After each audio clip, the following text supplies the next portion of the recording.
What's up, buddy? How you doing?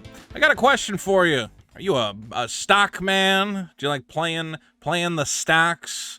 Buying up your favorite companies, hoping that they're gonna do well? Because there's one stock right now which I would maybe, and again, this is not financial advice. I am not a financial advisor. But there's one stock I would say that if it's currently in your portfolio, or if you were thinking of adding it to your portfolio, you might want to hold off. That's a company we've been talking about a lot on this channel, and that company is, of course, Disney, who is losing money day by day. Every movie that comes out is a bigger disaster than the last. Now, obviously, this is not a new topic on here, as I've said, but at this point, it has gotten so bad that even the media, which typically has to suck up to Disney a little bit, they got to be a little nice. They got to play nice so they can get access to all these, advanced screenings and, special privileges and whatever else. Even the mainstream media, which normally wants to, let's say, massage this company's ego and make them think they're the greatest thing ever, even they now have to admit that Disney is in big, big trouble. And that's what we're going to talk about today. What is going to happen at Disney? Don't forget, hit that button down there, subscribe to the channel. And here's an article from Variety that hit just today. Disney's harsh new reality, costly film flops, creative struggles, and a shrinking global box office. Now, we have 3 films we're looking at right here, and all of these films tells a very interesting story. Ant-Man 3. Now, that is the current latest Marvel disaster. I mean, I can't call it anything other than a disaster. I honestly went into Ant-Man 3 thinking I was going to have a good time. I was excited. They're talking about Kang and the multiverse. I was like, I can't wait to see how this plays out. Paul Rudd is a hilarious guy, great actor. I came out of that movie honestly wondering where on earth the Marvel Universe goes from here. It was so drastically bad. I was genuinely disappointed. And I realized that was the third Marvel movie in a row that was a clunker for me. Did not really like Doctor Strange. It was okay. It was fine. But then Thor: Love and Thunder was like, oh, this is getting worse. And then Ant-Man 3, I'm like, that's 3 for 3. That did not blow me out of the water. I do have to be kind. Guardians of the Galaxy 3 did put up an $800 million box office, and we'll talk about that very soon. But in a way, I feel like that series is almost divorced from the wider Marvel universe. Guardians of the Galaxy is not part of this build-up to the Kang, whatever the hell it's called, Kang Dynasty. It was kind of closing the chapter on an already beloved franchise. Almost feels like a separate product. Then we had Indiana Jones. I've talked about it here. Got a couple videos on it. I won't go over it again, but definitely not a hugely awesome movie. I did enjoy it. But as I was watching it, I said, I don't think this is going to put a lot of butts in seats, and that's clearly what's panning out. And then Elemental, a movie we haven't talked about on here, really. The idea that, Pixar used to be this huge money-making studio. Do you remember the way we used to talk about Pixar? Oh my God, there's a new Pixar movie. It's called Up. It's about an old man and a little boy in a flying house. Back then, we were like, well, it's Pixar. It's going to be good. Now they pitch me a movie. It's about, what if fire people and water people lived in the same village? There's nothing there. I'm not excited, and neither are moviegoers, as we're going to find out. Well, let's go through this article real quick. I want to talk about Disney's woes and how on earth they can turn it around. I don't know if they can. They've had this one big box office disaster after another. For the past decade, Disney has been the Teflon movie studio, withstanding tectonic changes impacting the film industry and reinforcing its arsenal of key properties: Marvel, Lucasfilm, and Pixar. I mean, when they started buying this stuff up, they paid a ton for Marvel. Actually, Marvel they got for a swan song. I forget how much they paid for that. But then when they went to Lucasfilm, it was $2.1 billion, I believe. Pixar is something they bought way back in the day. They actually bought it, I think, from George Lucas. I think that's the second time. I don't know, Steve Jobs? I don't remember the story there. But this was always like, well, Disney's making some very smart moves, buying up these studios. So it's kind of crazy now that all 3 of these giant, parts of their movie empire are falling apart. Like we said, this titan of the box office is showing cracks as 4 of its biggest releases have struggled. Ant-Man and the Wasp: Quantumania, one of the rare Marvel movies to lose tens of millions. What was the last Marvel movie that actually lost money? I want to say that it was the Eternals. And we considered that a rare fluke. We said, okay, the Eternals, sometimes Marvel can't get it right, but every other movie's going to make money. Ant-Man proved us wrong. No, they still can really screw things up. Little Mermaid, a remake, of course, fell drastically short of expectations. Elemental, which is in theaters now, could not recapture Pixar's magic. And of course, as we've been talking about, Indiana Jones and the Dial of Destiny, a movie that for some reason they spent more than $300 million on. Some people are saying it was a $300 million budget with reshoots and all sorts of CGI nonsense, plus $100 million on marketing, where at this point, I think they've cleared what? Was it $120 million?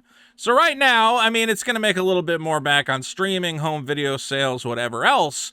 But even if this movie claws its way up to 200 million, 250 million, that's still 150 million in the hole that they lose right there. Not good. As this article notes, again, Guardians of the Galaxy Volume 3 is going to be Disney's only big win this year with 835 million. I believe Little Mermaid hit 500 million, which sounds good on paper. But again, that was a movie with a huge budget, with a huge marketing campaign, including overseas. I think they're going to make some profit on Little Mermaid. But again, they were trying to get to something closer to an 800 million, to a $1 billion box office.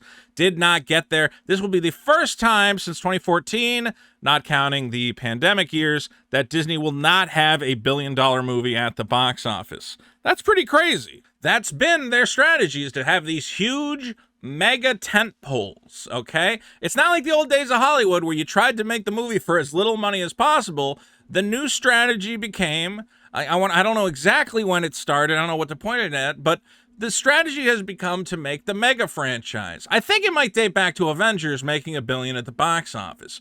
You make the mega franchise film, the biggest event of the summer. Everybody and their brother has to see it, not once, not twice, but 3 times. They got to own the DVD, the Blu-ray, the merchandise, the hat, the collectible popcorn bucket.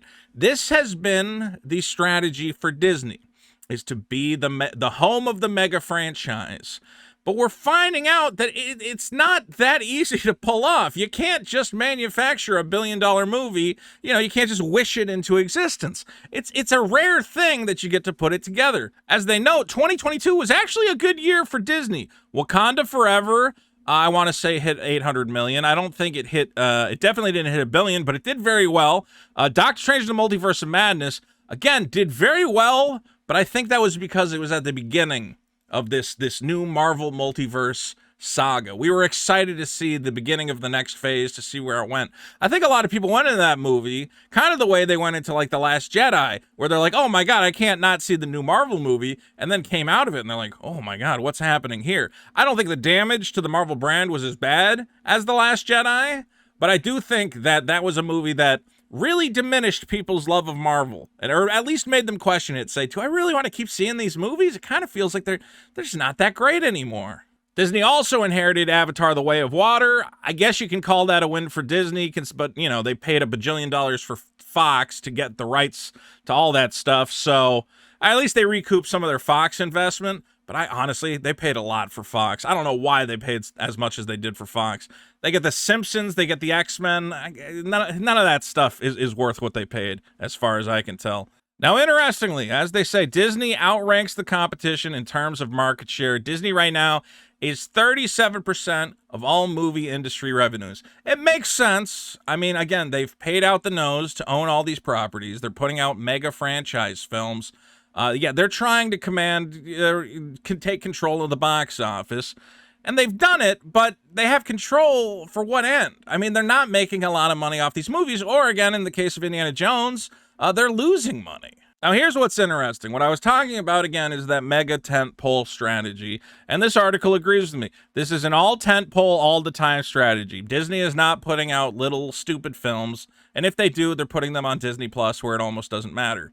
I don't know if you saw, there was a movie, Crater, that came out on Disney Plus, and 3 weeks later, they've already pulled it from streaming. So those little movies, they clearly do not care about. They're not even keeping them on their streaming services. Now, in the past, these huge production budgets of at least $200 million minimum, every Marvel film costs a fortune, have all been justified because many of those movies crossed that billion marker. However, those price tags are becoming untenable. You can't pay that much money for a movie anymore because the audience is changing. What's interesting here is we're talking about the foreign market. Now, I didn't know all this information, but right now, China dollars are not a huge guarantee due to tensions with the West and changing tastes. Changing tastes. A lot of people have been talking about this, that there's a lot of movies that China refuses to screen. Disney had this kind of sweetheart deal where they were able to get a lot of their movies into China and, get these big returns. But it seems like China just doesn't like what we're putting out anymore.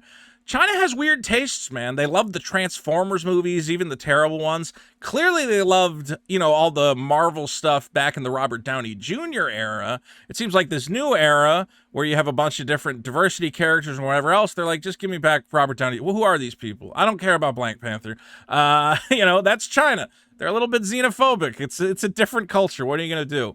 Not to mention, and this is something I had not talked about before, Russia is completely cut off from Hollywood movies. Now, Russia was a reasonably sized market, not huge, but they could expect to pull in several $1 million from the Russian market. I don't know if you guys have seen videos of what a Russian movie theater looks like now, but it's like, hey, do you want to see Avatar: Way of Water? And you're like, yeah, I guess. Are you guys allowed to show that? They're like, yeah, maybe, whatever. And you go in and it's like a cam rip playing on the screen. They're literally bootlegging the movies and playing them in Russian theaters. I mean, who cares? What are you going to do? Sue them? They've cut all ties with the West. There's nothing you can do about it, Hollywood. Sorry. And of course, the overall box office is down 20% since before the pandemic.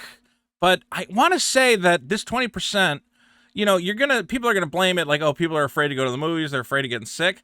I think a lot of the problem has honestly been this move to streaming, to promote streaming. Streaming is the future. Stay at home, watch the movie on your TV, which I personally love. I love watching movies at home. I don't always want to go to the movie theater, but unfortunately, it's now put in the head of the moviegoer. You don't have to go to the movies. Why would you go? Honestly, if you're a regular guy, let's be real.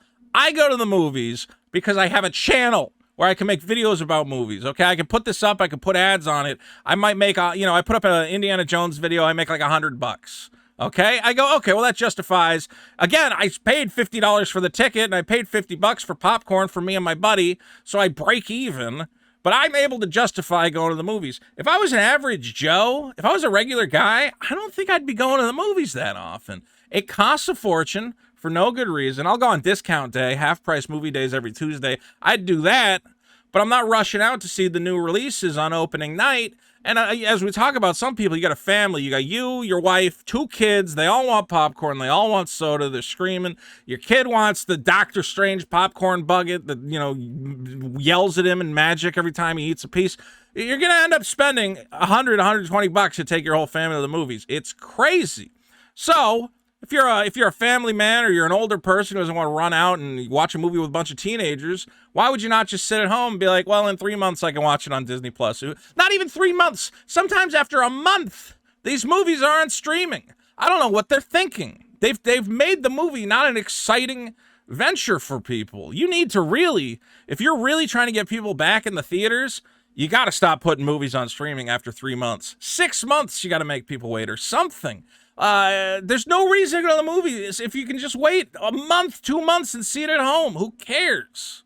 Now, this is an interesting tidbit. We're talking about these mega production budgets, these 200 million, 300 million. Part of that surplus has been related to the pandemic. We've looked at previous articles talking about just the cost to build a set, to get lumber to the set, to get, contractors on a truck to bring the lumber and the tools to build the set is like 400% what it used to be. Those costs are going to go down. You're also going to lose, the costs of the constant testing everyone on set, having medical personnel. Okay, so production budgets are going to go down a little bit. The question is are those costs going to come down so considerably that they can turn these movies into a profitable venture? I don't know how much of the money went, again, a $300 million budget for Indiana Jones sounds insane. How much of that was the cost of raw materials going up because of the pandemic and all the testing and the COVID and whatever else?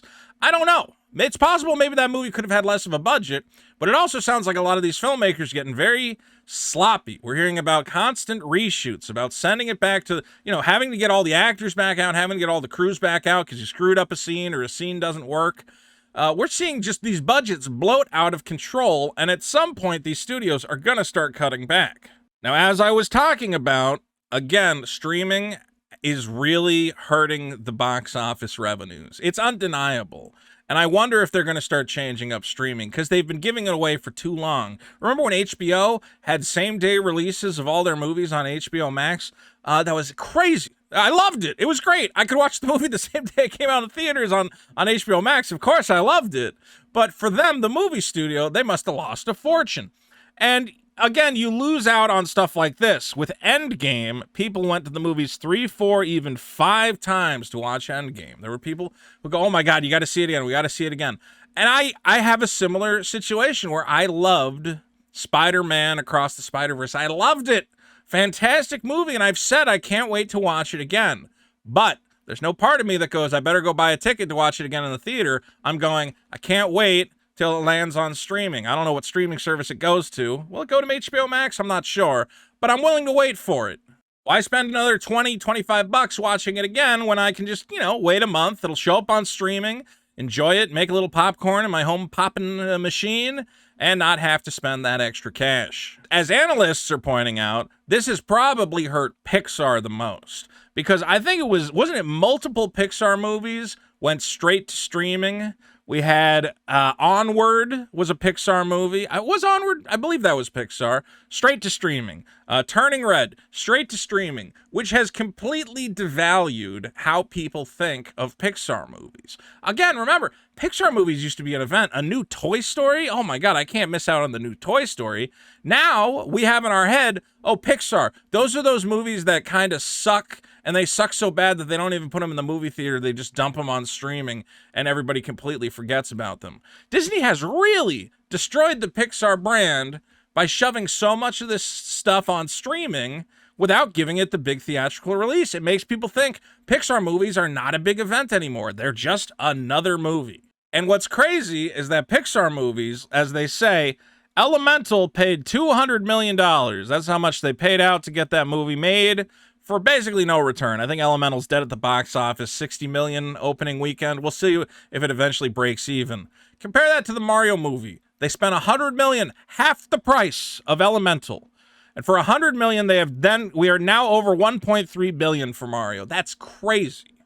And what Disney is seeing from that is, yeah, you can do the big franchise film, but you got to pick the right franchise, and you got to do it right. You can't make a Buzz Lightyear movie without Tim Allen, okay? Nobody wants a dark, depressing Buzz Lightyear movie. You got to make fun, exciting movies. I mean, it's kind of sad that I think they announced they're going to do a Toy Story 5, which kind of erases the whole ending of Toy Story 4, and it makes it like that franchise is never going to end. But hey, man, Disney's desperate to make a buck. I get it. Meanwhile, we know Star Wars is dead. I mean, they're talking about they're going to do another trilogy. Who knows if that's ever going to happen? I mean, they say we're getting the big Rey Skywalker trilogy. Okay, that's your plan? To take the character everybody hates and make a big franchise, a 3-movie franchise out of that? What are you, nuts? Nobody wants that. Not to mention, so much of Disney's strategy has been these remakes: Aladdin, Beauty and the Beast, Jungle Book, Little Mermaid. Well, at a certain point, Disney, you've already remade every animated film, okay? What are we going to get? You already did Snow White. You did Maleficent, right?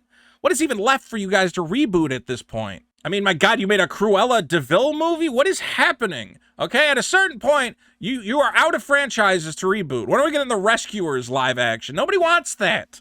Okay, the Dumbo movie, that was a huge flop. You can't just take stuff you already own. At some point, you have to be creating new, exciting franchises. Does Disney not remember in the 90s when they were creating all these new franchises, when they were creating Aladdin, Lion King, building new franchises that would endure for the next 20, 30 years? Well, you got to do some of that now. You can't just rest on your laurels and be like, we already got enough franchises. No, those things are going to fall to the wayside, or they're going to become public domain. Yeah, Winnie the Pooh, it's public domain now. You got to create new, fresh, exciting ideas. You can't just constantly be suckling at the franchise teat. You're running out of franchises to exploit. Now, the last part is interesting, is that Disney can make their money back better than other companies who have a box office failure, because they have a lot of additional merchandising opportunities. So, even though Little Mermaid, let's be clear, is barely getting past 500 million, which is not good. I think they wanted that movie to get close to $1 billion, and they did not get there. However, you're going to sell a lot of merchandise to little girls. You're going to sell Legos, backpacks, dolls, nail polish, whatever else. They got a new Little Mermaid cartoon I saw them putting out there. So Disney is very good at that. They're very good at going, look, this was a flop, but we'll make it back. We'll sell some stupid toys. We'll make a TV show. We'll make a cartoon. They'll eke out some profit. Still, I look at something like Indiana Jones, which, again, a $300, $400 million budget at the end of the day. How much merchandise you're going to get out of that? How many kids are running out to buy the sad old Indiana Jones action figure? I think that thing's just a wash. You're not going to see... I mean, you still have the Indiana Jones theme ride at the park, but that, you know, are more people going to buy park tickets because they've revitalized their love of Indiana Jones after watching him be sad and old in a movie? I don't think Indiana Jones is selling theme park tickets. However, you could argue that even something like Ant-Man, which wasn't that great, at least it gets people excited to go on the stupid Ant-Man ride. It gets them buying Ant-Man merchandise. I just think right now they really need to tighten ship, man. They need to figure out where these franchises are going. A lot of this stuff, they got no concrete plan. It seems like they've let these creatives just kind of go wild and do whatever they want. That's what happened with Star Wars. They said, Rian Johnson, do whatever you want. He tanked the brand. Pixar, do whatever you want. They turned Lightyear into a weird, sad science fiction movie. Kathleen Kennedy, do whatever you want. She makes an Indiana Jones film, which frankly probably did not need to get made. We did not need to see the final. We had a final Indiana Jones adventure. Nobody liked it, but at least it was over, okay? You didn't really need to bring him back, and clearly it was a bad decision. So at the end of the day, like I said, guys, if you own Disney stock, I had Disney stock, all right? I didn't have a lot. I had some. And I started seeing these box office returns. I saw what they were announcing for their next projects. I was looking at that Star Wars hotel bleeding money, and I said, I don't want to own this stock anymore. I think, look, Disney could still become profitable. You know, they're very good at filling the theme parks, filling the cruise ships, getting people to buy the stupid merchandise.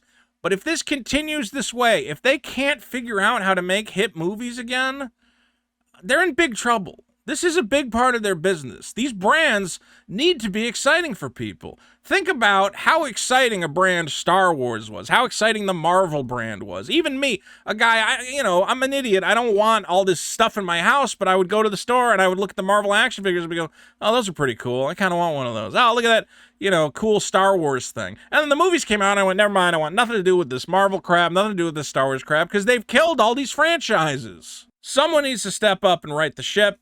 Obviously, Bob Iger's back. It's possible he's got some big plans. He's already forcing them to make a bunch of tried and true sequels like we talked about, Toy Story 5. He's like, for the love of God, just make another Toy Story. It's free money.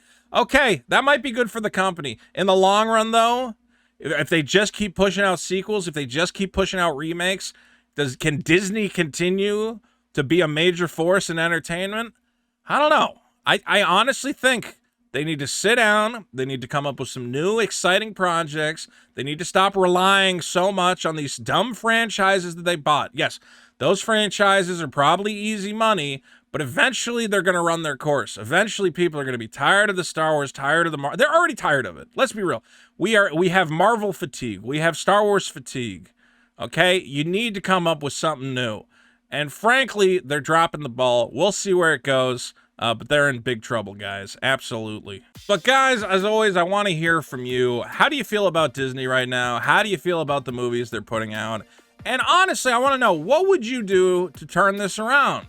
Do you just clean house? Do you put new people in charge? Do you, erase this stupid Kang nonsense that's going on? Do you put a stop to the Rey Skywalker trilogy? Or do you think maybe those will pay off? Maybe that is the future. There's something that needs to happen. They need to clamp down on these budgets, need to find projects that work. Or otherwise, frankly, the Disney that we grew up loving, that we know, a lot of people say it's already dead. I think it's on life support. All right? I don't want it to die, but it's on its way. All right? So let me know what you think, guys. If you want to check out our review of Indiana Jones and the Dial of Destiny, you can hear a little bit more of us talk about that. Check that out, and don't forget to subscribe to the channel. Join the Vito Nation. Thank you, everybody, for all your support. We got more cool videos coming soon. Peace and love. Peace and love. Disney. We're really doing a 5th Toy Story? God, what a cash grab. That's disgusting.